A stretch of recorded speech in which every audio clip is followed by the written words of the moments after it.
Donald Trump इस war के final moments में एक बार और अपने नेटो अलाइज को एक आखिरी मौका देना चाहते हैं कि सोच लो, वक्त तुम्हारा भी आएगा, रशिया यूक्रेन वॉर अभी खत्म नहीं हुआ। नमस्कार, मैं हूं दीपक मुनि और आप हैं मेरे साथ है टीवी पर। तो डोनाल्ड ट्रंप ईरान पर एक फाइनल ब्लो से पहले सबको एक बार और मौका देना चाहते हैं। डोनाल्ड ट्रंप चाहते हैं कि सब अपनी अपनी गलतियां सुधार लें और वैसा करने लगें जैसा ट्रंप उनसे करवाना चाहते हैं, वरना डोनाल्ड ट्रंप सबको देख लेंगे। कल ट्रंप की ये पोस्ट ईरान के लिए आती है। ये कहते हैं कि बातचीत तो अच्छी चल रही है, पर बातचीत के बाद अगर डील नहीं हुई तो हम यहाँ पर अपने ब्यूटीफुल स्टे को कंक्लूड करेंगे और जाते जाते ईरान में power plants, oil well, खर्ग island, in fact water desalination plants को भी निपटा कर जाएंगे। यानी डोनाल्ड ट्रंप जाते जाते ईरान में पीने का पानी भी बंद करवा जाएंगे। ईरान ने कहा कोई बात नहीं और अगले दिन ही कुवैत के एक ऑयल टैंकर को फूंक दिया। और इसके बाद ट्रंप ने रात में ईरान के एक शहर इस्फान पर 2000 पाउंड का बंकर बस्टर बम गिरा दिया, जहां पर ईरान का एम्यूनेशन डिपोट हिट हुआ। इसके बाद डोनाल्ड ट्रंप ने ट्रुथ सोशल पर इस इंसिडेंट की वीडियो भी रिलीज की। डोनाल्ड ट्रंप वार्निंग पर वार्निंग देते रहे, पर ईरान टच से मस नहीं हुआ।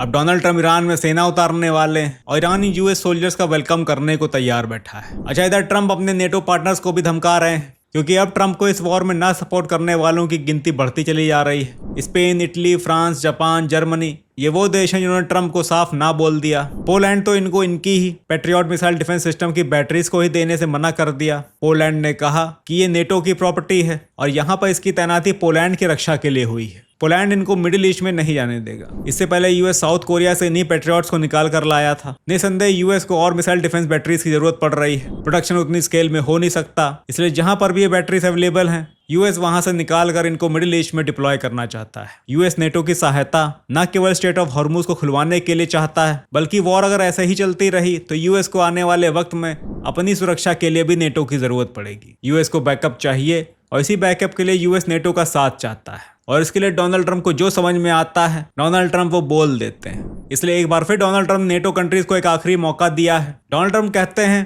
कि यूएस स्टेट ऑफ हॉर्मुज को बिना खुलवाए ही वापस चला जाएगा, फिर एक काम यूरोपियन देशों के लिए बड़ा मुश्किल हो जाएगा। पर डोनाल्ड ट्रंप की इन धमकियों से यूरोप के कानों में जूं नहीं रेंग रही, इसलिए डोनाल्ड ट्रंप को समझ में नहीं आ रहा कि आगे अब कैसे इनको धमकाया जाए। डोनाल्ड ट्रंप ने फिर सोचा होगा कि यूरोप में ज्यादातर तो इलेक्ट्रिक व्हीकल्स हैं, इनको पेट्रोल और डीजल की जरूरत नहीं, पर हवाई जहाज तो उड़ाते ही हैं। इसलिए ट्रंप अपनी अगली पोस्ट में कहते हैं कि जिन कंट्रीज को जेट फ्यूल नहीं मिल रहा स्टेट ऑफ हॉर्मुज के बंद होने की वजह से, जैसे कि यूनाइटेड किंगडम जिसने हमारी हेल्प करने से मना कर दिया, मेरा इन कंट्रीज के लिए सजेशन है कि या तो ये यूएस से अपना जेट फ्यूल खरीदें क्योंकि हमारे पास बहुत है, और नहीं तो थोड़ी हिम्मत जुटाएं और जाकर स्टेट ऑफ हॉर्मुज से अपना जेट फ्यूल ले लें। डोनाल्ड ट्रंप आगे कहते हैं कि इन देशों को अपने लिए लड़ना सीखना होगा। यूएस कब तक इनके लिए लड़ता रहेगा? यूएसए इनके साथ अब और नहीं है, क्योंकि ये लोग भी यूएसए के साथ ईरान के खिलाफ इस वॉर में नहीं आए। फिर भी हमने ईरान को अकेले ही तबाह कर दिया है। मुश्किल काम हमने कर दिया है, आसान काम बचा है या आप लोग कर लें।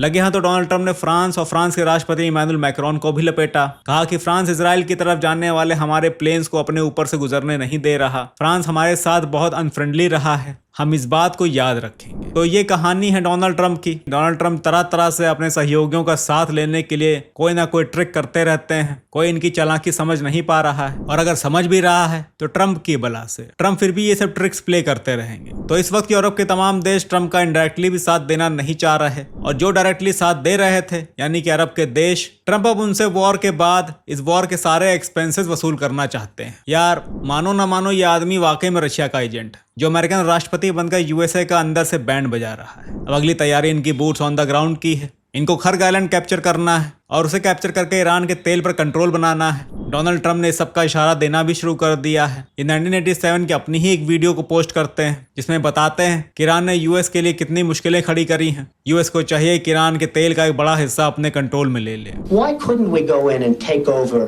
some of their oil, which is along the sea? How would you do that? Would you send in the Marines? Would you take a chance in a war? Let them have Iran. You take their oil. That's what I. How?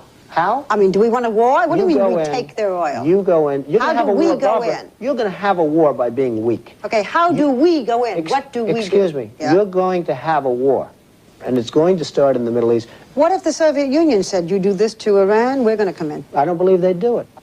The next time Iran attacks this country, go in and grab one of their big oil installations, and I mean grab it and keep it.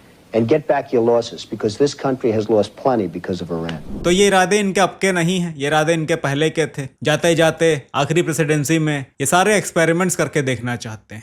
और इस experiment में US soldiers की जान जाती है तो Trump की बला से। तो फिलहाल आज के लिए इतना ही, मिलते हैं अगली वीडियो में और अपडेट्स के साथ।